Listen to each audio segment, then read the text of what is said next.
와린가와 가투이리아는 동굴 밖으로 나와 난간에 잠시 서 있었다. 일모르그의 상등성이와 평원을 비추는 햇빛에 눈이 부셨다. 이 땅이 고요하게 펼쳐져 있었다.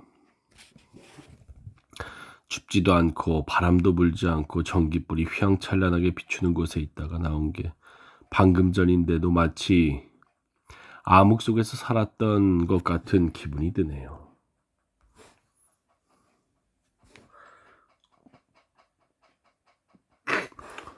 와린가가 한숨을 쉬더니 곧 목소리에 가락을 넣어 덧붙였다. 하나님의 태양을 경배하라. 하나님의 빛을 찬양하라. 우리나라의 빛을 찬양하는 노래를 불러야 할 것 같은데요. 가투이리아가 말했다. 우리가 방금 벗어난 저 동굴의 빈말인가요? 아니면 다른 종류의 빈말인가요? 와린가가 약간 비꼬는 투로 물었다. 아니요. 우리가 방금 벗어난 저 동굴에 있던 사람들이 곧 꺼져버릴 빈말이에요. 그들은 아무 말 없이 천천히 대로 쪽으로 발길을 옮겼다. 그러고는 얘기를 나누기 시작했지만 딱히 대화라고 보기는 힘들었다. 그보다는 주문을 외우는 것에 가까웠는데 마치 꿈속에서 기억해낸 식구를 암송하는 낭송대회에 함께 참여하고 있는 것만 같았다.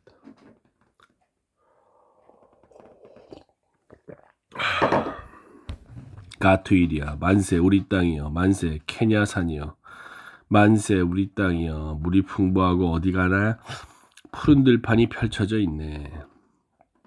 와린가, 만세 이 땅의 찬란함이여, 만세 깊은 호수 사이로 산등성이가 늘어선 이 땅, 투르카나에서 나이바샤까지, 남롤웨에서 몬바사까지, 가투이리아 만세 만세 이 땅을 감싸 지키는 것들이여, 케냐산부터 은비루이 산맥까지, 키안자이 산등성이로부터 은냔 다루아 산등성이까지, 와이레라 산으로부터 엘곤산까지, 만세 이 땅을 수호하는 자연의 산들이야. 와린가, 그리고 이 땅의 부름에 귀를 기울이세. 강은 동쪽으로 흐르네. 루이루, 사니아, 사가나, 타나강, 야티강, 캐리오강, 이제 동쪽으로 흐르며 소리쳐 우리를 부르네. 오라, 이리 오라, 어서 오라, 와서 이 땅을 찬양하라. 가투이리아, 비싼 대가를 치러 이 땅을 되찾았으니, 피와 눈물로 되찾았으니. 와린가, 여자와 남자들의, 부모와 아이들의 피와 눈물로. 이렇듯 꿈꾸듯이 읊조리다가 먼저 정신을 차린 것은 가투이리아였다. 차라리 감정이 잔뜩 묻어나는 목소리로 그가 말했다. 쓰라린 감정. 그리고 바로 이 땅이 이제 외국인들에게 경매로 넘어가려 한다네. 그의 대꾸를 안고 와린가는 간밤에 음마우라의 마타투를 타고 올 때 음마우라의 마타투, 왕가리와 무투리가 함께 불렀던 노래를 부르기 시작했다. 케냐는 너희의 것이 아니야. 이 제국주의자들아, 당장 짐 싸서 가버리라고. 이 땅의 주인이 지금 오고 있으니. 하지만 주인이 도착해보니 집이 몽땅 팔려버렸다는 거죠. 가투이리아가 말했다. 그래, 저런 파괴행위가 백주에 벌어질 수 있는 게 사실인 거죠. 그래요, 가해자들이 축배를 드는 것처럼 너무나 아무렇지도 않게 말이에요. 그래요, 그들이 골프를 치는 것처럼 아무렇지도 않게요. 그리고 한증막 목욕을 하러 값비싼 호텔에 가는 것처럼. 그리고 그들 전용의 나이트클럽에 춤추러 가는 것처럼. 그리고 그들의 동굴과 소굴에서 자랑질하며 노래를 부르는 것처럼. 와린가가 말했다.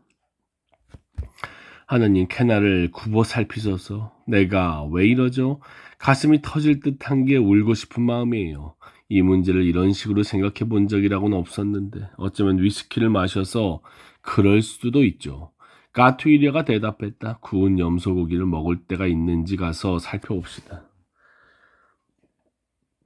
여기 골든 하이츠에서요? 와린가가 물었다. 아니요.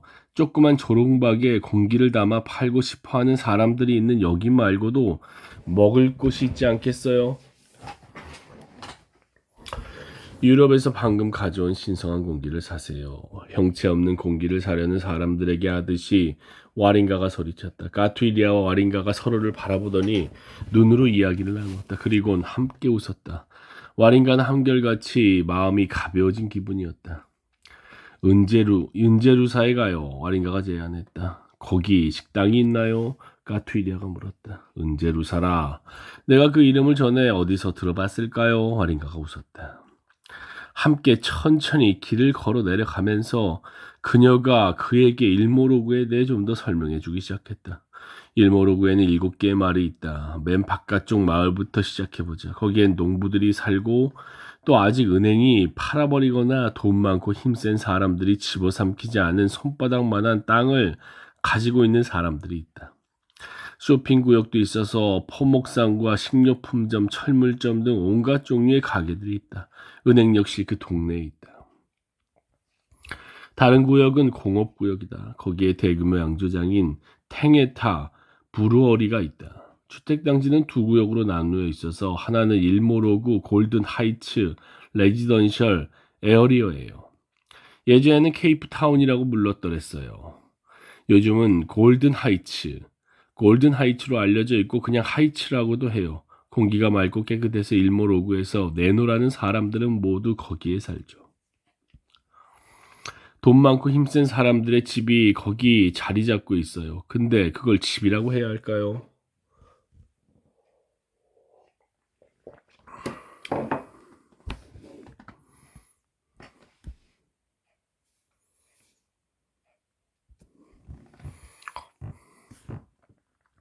대저택이라고 해야 할까요? 그냥 집이라고 해야 할까요? 대단한 장관이라고 해야 할까요?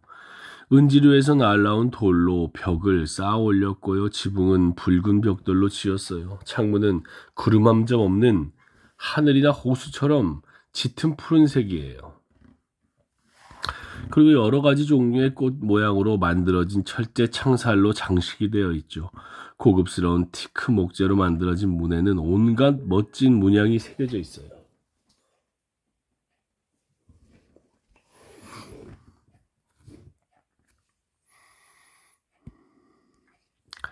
바닥엔 마루청을 깔았는데 어찌나 윤을 내서 매끈거리고 반짝거리는지 얼굴이 비칠 정도여서 머리를 매만질 때 거울로 쓸 수도 있을 거예요. 골든하이츠 사람들은 언제나 서로 경쟁을 하며 살아요.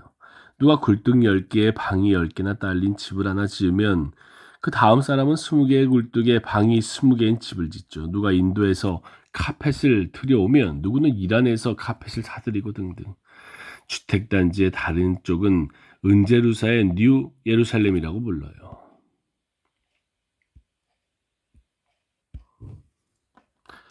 노동자와 실업자들이 사는 곳이죠. 가진 것 없는 불쌍한 케냐인들 말이에요. 그런데 그걸 집이라고 해야 할까요? 아님 키아우와 가테사의 말마따나 제비둥지라고 해야 할까요?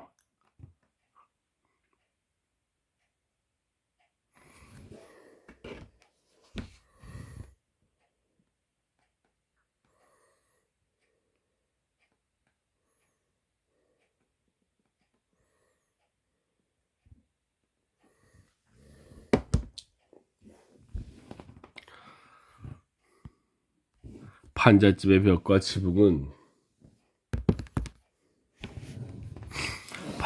벽과 지붕은 함석판과 오래된 방수포, 비닐봉지 등으로 대충 떼었어요. 여기가 일모로그의 슬럼이지요. 그리고 바로 거기서 마탱이타, 창아, 치부크와 그 밖에 불법 맥주들이 주조돼요. 노동자들이 바로 뻗어버릴 수 있게 퀴닌과 아스피린제를 더해서 독하게 만든 맥주지요.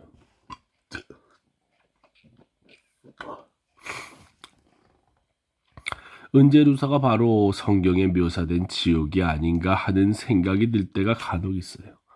은제루사, 지옥. 왜요? 까투이리아가 물었다. 그곳이 어떻길래요? 케냐에 사는 외국인이라도 되는 것처럼 어떻게 그런 걸 물어볼 수가 있어요? 나이로비의 슬럼가에 한 번도 가본 적이 없어요.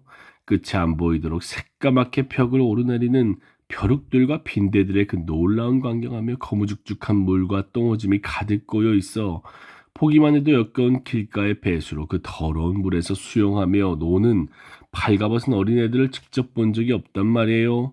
슬럼은 슬럼이지요. 여기 은제루사 슬럼엔 배수시설이 없어요. 사람의 똥오줌과 죽은 개와 고양이의 시체들, 그런 모든 것 때문에 그 자체가 순전한 부패인 양 냄새가 진동을 하죠. 이렇게 썩어가는 것들에 공업지역에서 날아오르는 독성이 있는 가스까지 더해봐요. 그게 다 바람을 타고 은제루사로 날아오거든요. 그것만이 아니라 공장에서 나오는 모든 쓰레기와 폐기물이 다 거기에 버려지기도 하고요. 그럼 제가 왜 은제루사를 지옥에 비유하는지 알겠죠? 벼룩과 그 빈대가 그득한 구멍에 사람이 파묻혀 있는 것. 그보다 더한 지옥이 어디 있겠어요. 와린가가 비통한 목소리로 말을 마쳤다.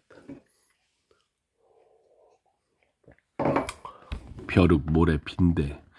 일 모르고 슬럼에 가면 그런 것들이 우리가 막 자리를 뜬 저 동굴에 있던 인간 기생충보다 더 많이 있나요? 가투리아가 혼잣말을 하듯이 느릿느릿 물었다. 바로 그때 그들 눈에 전속력으로 달려오는 작은 마타투가 보였다. 와린가가 손을 흔들어 차를 세웠다. 잠깐 멈추고 그들은 올라탔다. 1, 2분 만에 그들은 눈이 하나뿐인 툼보라는 이름의 남자가 주인장으로 있는 뉴 일모로그 정육점에 도착했다. 뉴 일모로그 정육점.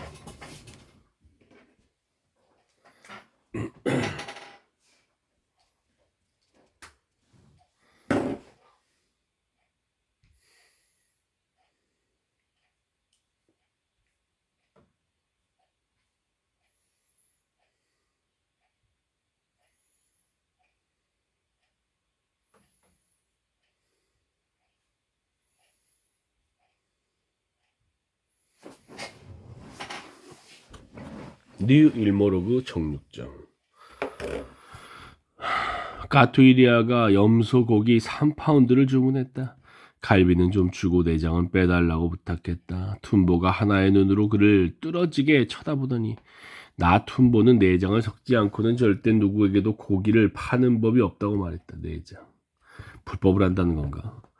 당신이 지금 돈 많은 사람과 함께 골든 하이츠에 있는 게 아니라 민중의 장소인 은제루사에게 있다는 걸 기억해야 한다고 말이다. 민중의 장소인 은제루사. 가투이리아가 그럼 곱창 말고 간을 좀 섞어달라고 부탁하자 쿤보는 그럼하고 라고 했다. 툰보. 가투이리아와 와린가는 툰보의 정육점과 붙어있는 가게 뒤쪽으로 갔다. 그곳의 앞쪽은 정육점이고 뒤쪽은 술집이었다. 빈 맥주통에 앉아 맥주를 마시는 손님이 많았다. 중앙홀은 손님으로 꽉 차 있었지만 바텐더가 가투이리아와 와린가를 빈방으로 안내했다. 그들도 맥주통 위에 앉았다. 바텐더가 터스커 맥주 2병을 가져왔다. 그들은 고기가 나오길 기다리면서 맥주를 병째로 마셨다. 동굴에서의 연설을 들으니까 너무 기가 막혀서 아무 생각이 안 나던데요. 와린가가 말했다. 솔직히 말하면 내가 정말로 케냐에 있는 건지 믿기질 않았어요. 가투이리아가 말했다.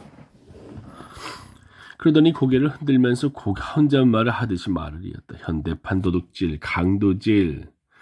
그러니까 발전이라는 건물이 우리의 시체 위에 세워진다는 말이 사실이란 말인가요?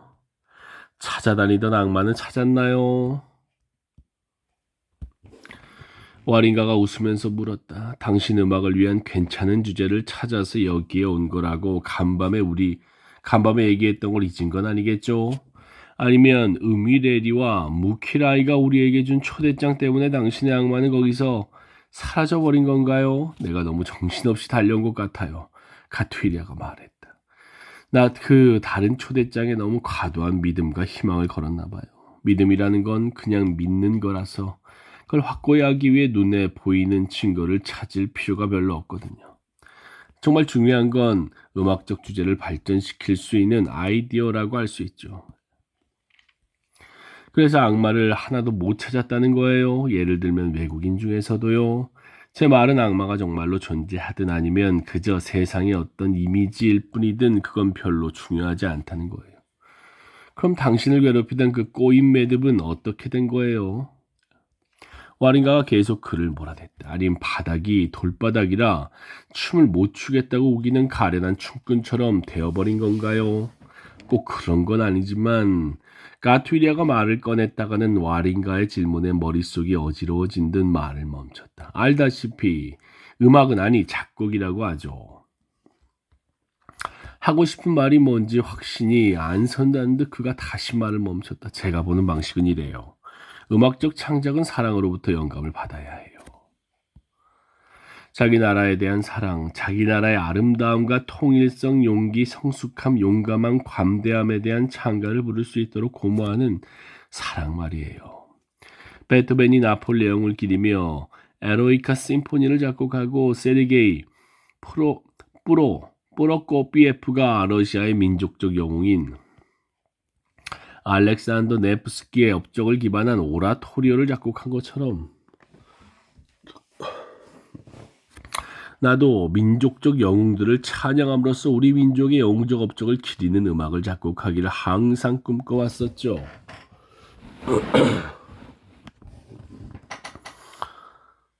우리 민족의 영혼과 열망의 꿈을 표현하는 음악을 작곡하고 싶은 거죠. 그런데 동굴에서 우리가 들었던 얘기는 뭔가요? 애국적인 나라의 사랑, 나라 사랑의 새싹을 삽시간에 얼려주기는 아침설이 아니겠어요? 아니에요. 와린가가 재빨리 대답했다. 저런 얘기는 오히려 비와 같아서 묻혀있던 자기 나라에 대한 사랑이 땅을 뚫고 싹트게 해요.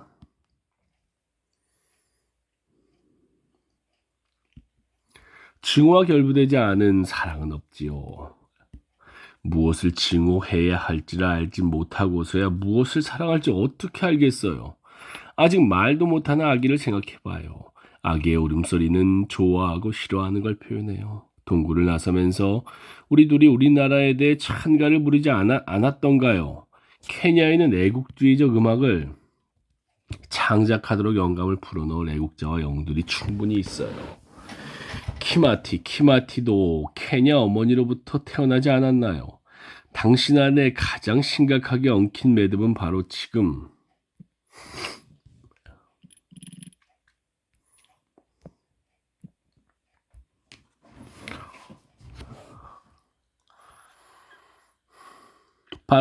징후가 뭔지 알지 못했기 때문에 사랑도 없다는 점이에요. 징후와 사랑. 돌봐줄 부모님이 있는 아기는 당연히 똥을 집어먹는 일은 없겠지만 지나친 보호의 막에 둘러싸여 살면 아무것도 배우지 못할 때니까요. 더러움과 깨끗함이 어떻게 다른지, 징후와 사랑은 어떻게 다른지 절대 배우지 못할 거예요. 검은색을 알 수 있게 해주는 건 바로 하얀색이에요. 좀 전까지 우리가 있었던 동굴에 있던 사람들이 바로 우리 땅의 진짜 영웅이 누구인지를 알려주는 거라고요. 아니, 당신은 지금 굉장히 여러 가지를 혼동하고 있어요.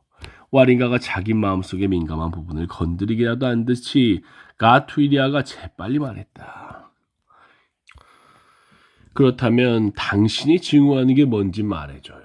그럼 뭘 사랑해야 하는지 내가 알려줄게요. 혹시 자기 생각이 뭔지도 모르는 건가요? 아가씨, 잊고 싶은 내 고향과 그 기억들을 왜 다시 끄집어내려는 거예요? 가토이리아가 물었다. 고향이 어딘데요? 나쿠루요.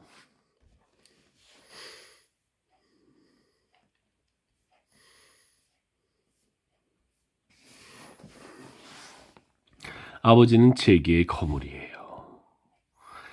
나쿠루에 몇 개의 상점이 있고 리프트밸리에 공장도 엄청 많죠. 그 외에도 신발이나 섬유꽃, 묘목 같은 것들을 수출하고 수입하는 다른 사업도 셀 수 없이 많아요. 무슨 사업이든 누가 입만 뻥끗하면 아버지는 바로 거기에 손을 대죠. 이 수많은 수출과 수입 사업을 위해 특별 비행기도 운영해요. 난 외아들이에요. 나를 미국에 보내 자산과 이윤을 관리하는 법을 배우도록 하는 게 아버지의 목표였지요. 경영학. 어젯밤에 음이레디와 무카라이가 자랑하던 그런 종류의 교육 말이에요. 하지만 나로 말하자면 아버지의 뒤를 잇고 싶은 생각이 전혀 없어요. 왜요? 왜냐하면 난 항상 아버지의 차 농장에서 일하는 노동자들과 마음이 맞았거든요. 나에게 아름다운 노래를 불러주고 신나는 얘기를 들려준 사람들이 그분들이었어요. 기타나 대나무 피리를 연주해 줄 때도 많았죠. 그들이 사는 판잣집과 형편없는 음식, 누더기 같은 옷을 보고 그들의 풍요로운 노래와 광범위한 지식이 그 가난과 얼마나 대비되는지에 생각이 미치면 아버지에 대한 걷잡을 수 없는 징후에 사로잡히곤 했죠. 노동자도 우리와 똑같은 사람들 아닌가요? 때로 아버지는 그들에게 매질을 하고 학대를 하고 바보 멍청이라고 욕을 해댔어요. 게다가 정말이지 한 번은 너무 나이 많은 사람을 때리지 말라고 만류하는 엄마까지 때리는 것을 본 적도 있죠. 나중에 내가 이런저런 것을 물어보니 아버지는 내게 막대기를 들이밀며 노동자들이 사는 곳에는 얼씬거리지도 말라고 울음장을 놓더군요. 하지만 난 계속해서 노동자들을 찾아갔죠. 바로 그 때문에 아버지가 나를 한참 어렸을 때 미국으로 보내버린 것 같아요. 미국에는 얼마나 있었어요? 15년요. 15년이나 외국에서 CP를 마치고 곧장 미국에 갔다고 얘기를 안 했나요? 장학금도 없었어요. 아버지가 모든 경비를 다 댔죠. 그렇게 오랫동안 뭘 공부했던 거예요? 와린가가 물었다. 온갖 것을 했죠. 하지만 결국 피아노나 오르간, 클라리넷, 리코더, 트럼펫 같은 악기를 연주하면서 음악을 전공하게 되었죠. 작곡도 공부했고 16세기의 바흐와 핸델의 시대부터 최근에 차이코프스키와 1971년에 작곡한 이고르 스트라빈스키에 이르는 서양 음악사도 공부했어요. 지휘도 배웠죠. 뭐 그런 것들이에요. 내가 가장 감동을 받은 건 바흐의 B 마이너 미사곡과 마테수단곡, 핸델의 메시아, 그리고 멘델스존의 엘리아예요. 그 많은 대학들을 돌아다니고도 결국 경영학 공부는 안 하고 음악을 전공하게 되었다는 얘기를 듣자 아버지는 끝이 안 보이는 긴 전보를 보냈어요. 노래 부르는 것 따위로 학위를 받아 나크루의 본데니 구역에서 빈둥거리는 불안당들처럼 어깨에 기타나 걸치고 다니라고 내 교육에 수천 실링을 쏟아붓는 일은 더 이상 계속할 수 없다고 하셨죠. 음악을 선택해서 평생을 정처 없이 떠돌아다니든지 경영학을 공부해서 아버지의 아들로 당당히 돌아오든지 양당간의 결정을 하라는 거예요. 300년 전쯤 노예로 미국에 끌려온 아프리카인의 후손들에게 미국의 부자들이 하는 걸 보니 그게 아버지가 농장 노동자에게 하는 것과 완전히 똑같더라는 사실을 어떻게 아버지에게 설명할 수 있겠어요.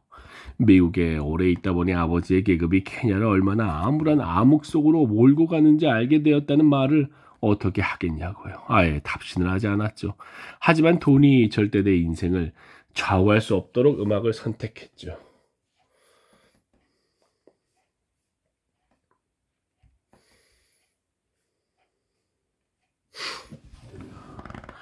그때 아버지는 교회에 다니지 않았어요. 그런데 미국에서 돌아와 보니 아버지가 교회의 주요 인사시더라고요. 교회의 앞쪽 제단 바로 앞에 가족 특별석까지 갖고 계셨죠.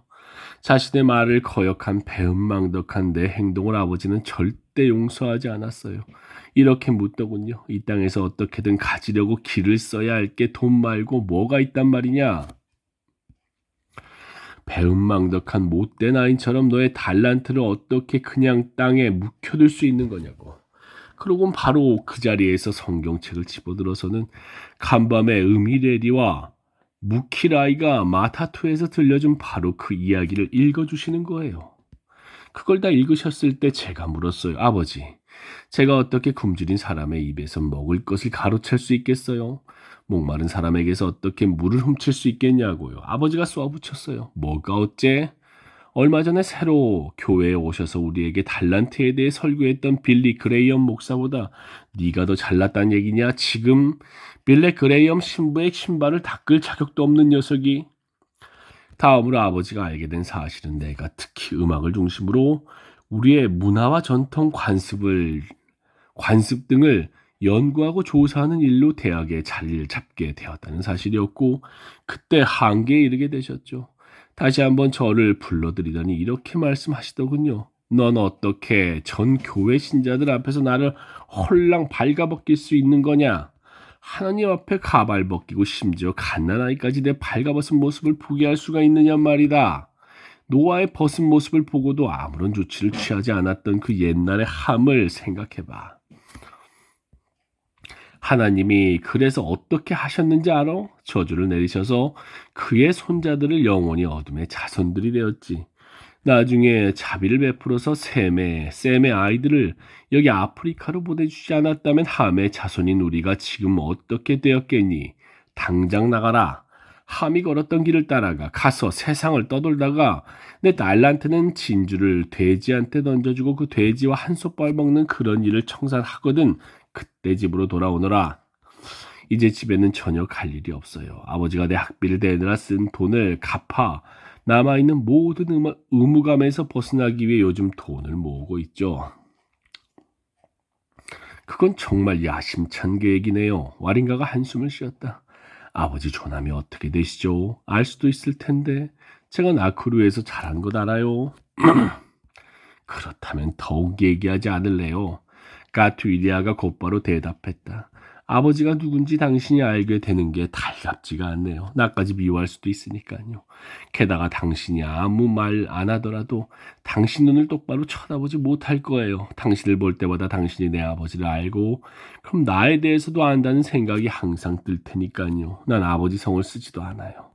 아버지의 그늘에서 완전히 벗어나 이 세상에서 독립적인 삶을 꾸려가고 싶어요.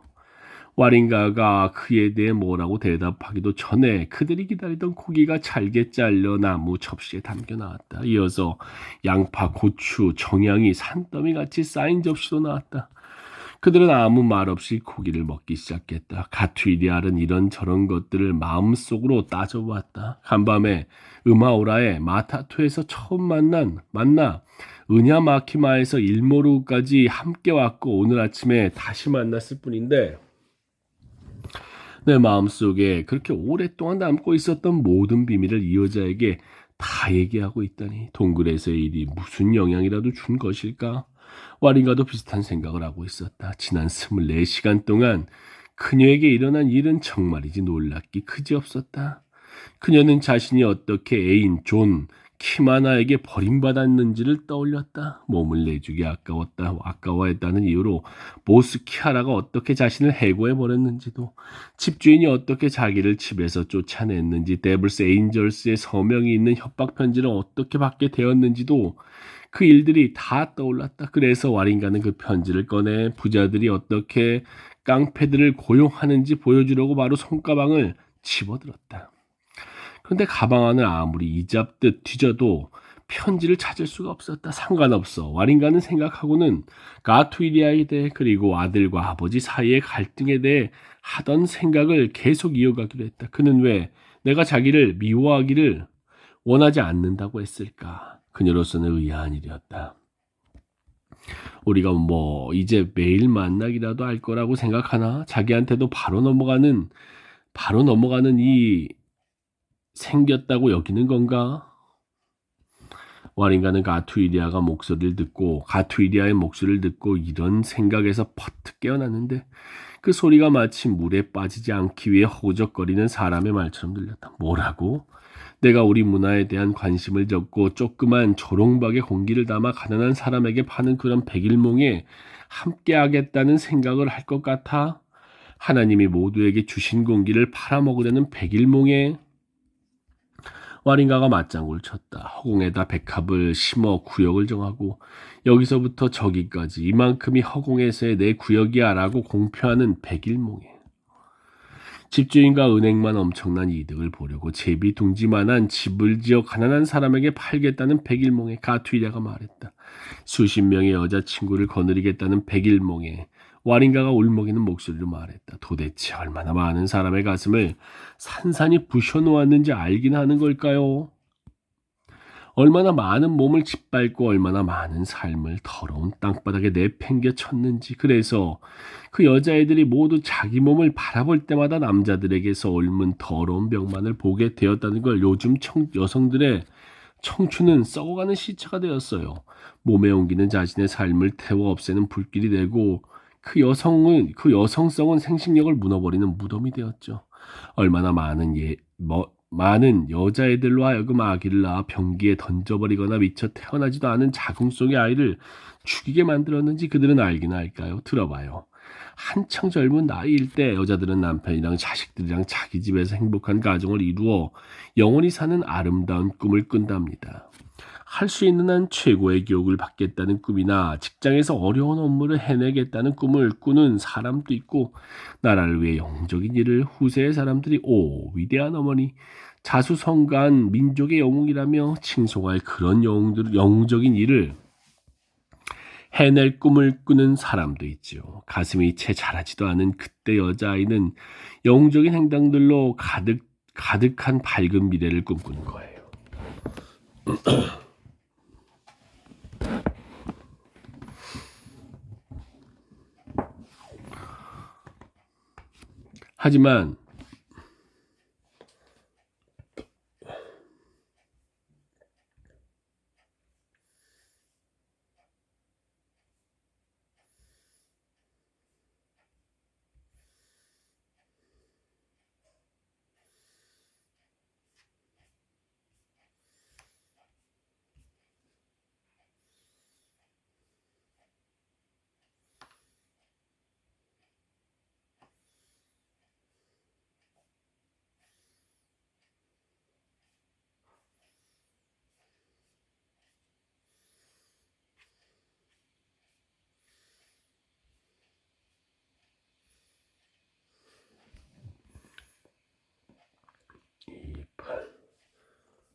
하지만 그 가슴이 다 자랄 때쯤, 볼이 홍조를 띨 때쯤 돼봐요. 보스 키아라 같은 인간들이 휘파람을 불어대며 자기 메르세데스 벤츠로 태워다 줄 테니 나이바샤와 몬바사의 휘황찬란한 밤거리에 가자며 접근할 때까지 기다려보라고요. 아 그래요. 나이로비의 고급 호텔에서 보내는 그 매혹적이고 경이로운 저녁과 밤 시간을 맛보기만 하면 그 처녀는 어느 날 아침 눈을 떴을 때 자신의 모든 꿈이 마치 박살난 도자기처럼 바닥에 산산이 흩어져 있는 꼴을 보게 될 거예요. 모래 깔린 그 바닥에 자기 환상의 조각들이 처참히 널브러져 있는 거죠. 민중의 문화를 조사하고 연구하고 있다니 얘기해봐요.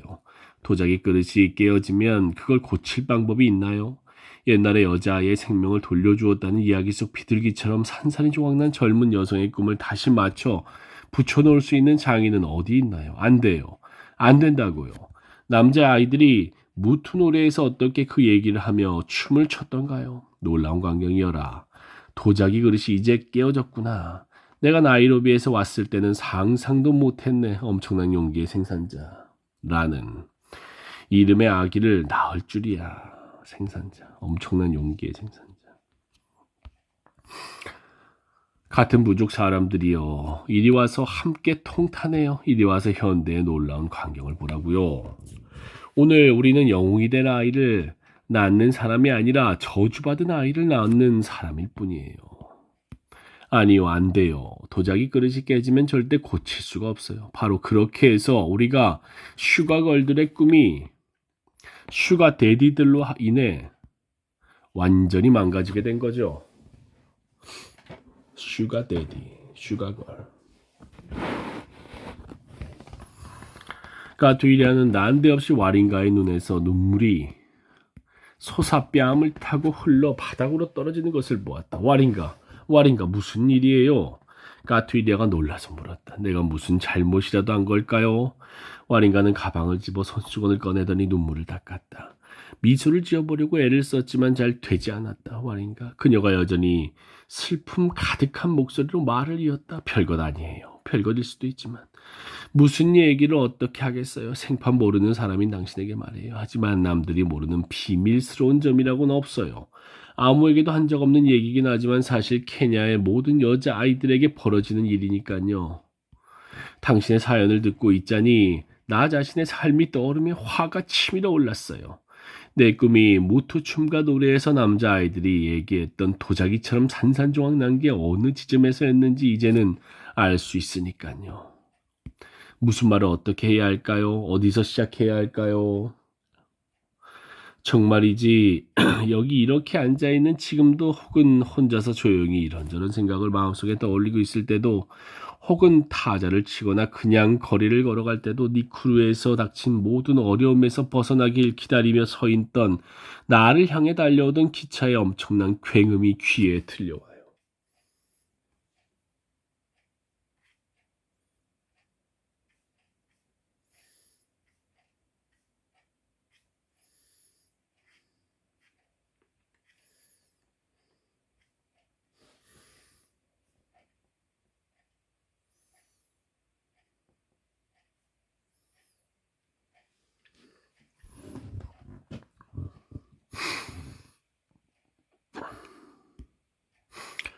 나쿠르 58구역에 카바시아 단지 옆 건널목 근처 기찻길 한가운데 난 서 있었죠. 일요일 11시경이었어요. 기차가 내 쪽으로 달려오고 있었어요. 층기를 뿜어내고 씩씩거리며 이렇게 노래하는 것 같았죠. 우간다로 가는, 우간다로 가는, 가는 가가 카우. 눈을 감고 술을 세기 시작했어요. 하나, 둘, 셋, 넷. 자, 나를 데려가. 와링가가 손으로 얼굴을 가렸다. 정말 기차 앞에 서 있기라도 한 듯이 온몸이 마구 떨렸다. 금방이라도 기차가 그녀를 덮어 깔아뭉개기라도 할 것처럼 이마에 땀방울이 송글송글 맺히기 시작했다. 까투리아가 재빨리 자리에서 일어나 손으로 그녀의 어깨를 쥐고는 살짝 흔들며 물었다. 왜 그래요, 와링가? 뭔데 그래요? 자신타 와링가는 1953년 기퉁구리 키아 와이레라의 캄부루에서 태어났다. 당시 케냐는 비상조치라는 이름의 무척 억압적인 법 아래 영국 제국주의자가 통치하고 있었다. 그리고 키마티와 와시우리가 이끄는 애국주의자들이 단결을 맹세하고 사람은 어차피 죽을 목숨이므로 이 땅에서 모든 고문과 억압을 끝장낼 때까지 영국 테러리스트들, 암호명 조니스, 영국 테러리스트들에 맞서 싸우겠다고 선언했다. 애국주의자들이 단결.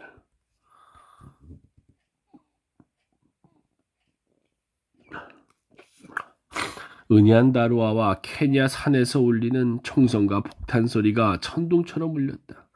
충성스러운 케냐 앞잡이들인 민병대, 저희들 배만 불리겠다고 나라를 팔아먹은 고자 새끼들. 민병대, 케냐 앞잡이들. 민병대와 함께 영국 테러리스트들은 마오마오 게릴라 부대에 패할 날이 얼마 남지 않았음을 깨닫자 온 나라에서 농부와 노동자들에 대한 무차별한 억압과 고문을 토해야겠다. 1254년 와링가의 아버지가 끌려가 마냐니에 구금되었다. 1년 뒤에는 엄마마저 끌려가 랑가타와 카미티 감옥에 수감되었다. 그때 와링가는 겨우 2살이었다. 나쿠루에 있던 이모가 와서 그녀를 데려갔다. 그때 이모부는 철도청에 근무하고 있었는데 나중에는 나쿠루 시 의회에서 일했다. 와링가는 사촌과 함께 니쿠루에서 자랐다. 초반에는 랜드 파냐 에스테이트에서 살다가 독립이 날아가오면 58구역의 시립주택으로 옮겼다. 와링가는 샤오리 야코 에스테이트 근처에 바리니 폴 프라이머리 스쿨을 다녔다.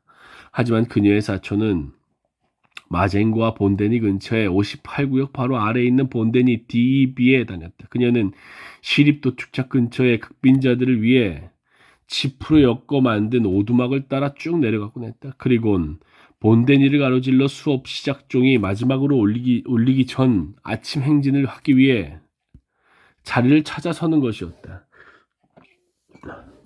반가우나 주말이면 이따금씩 와링가는 사촌들과 함께 본데니를 쏘다니며 여자들이 남자를 꼬시러 돌아다니거나 남자들이 칼을 들고 서로 싸우는 광경을 보았다. 다른 때는 키지와니, 칼로레니, 키붐빈이, 샤오리아코, 암봉고레와 소말리 캠프라고도 알려진 암봉고레아 등 근처에 있는 모든 주택가는 다 찾아다니며 지나가는 사람들과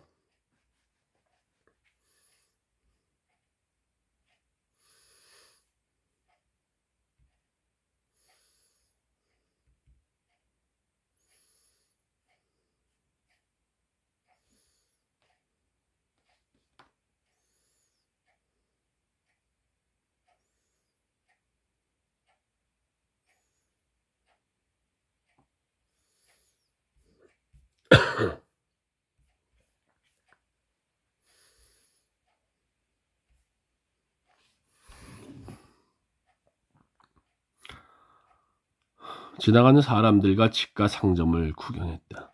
어떤 때는 메녜가이 회관에서 음악회나 연극을 보았고 또 어떤 때는 카무쿤지에서 하는 공짜 영화를 보러 가기도 했다. 어떤 날에는 레이크, 나쿠루, 로를 따라 호숫가에서 걸어 내려가 홍학과 다른 새들 구경도 하고 경기장에 가서 차와 오토바이 경주를 보기도 했다.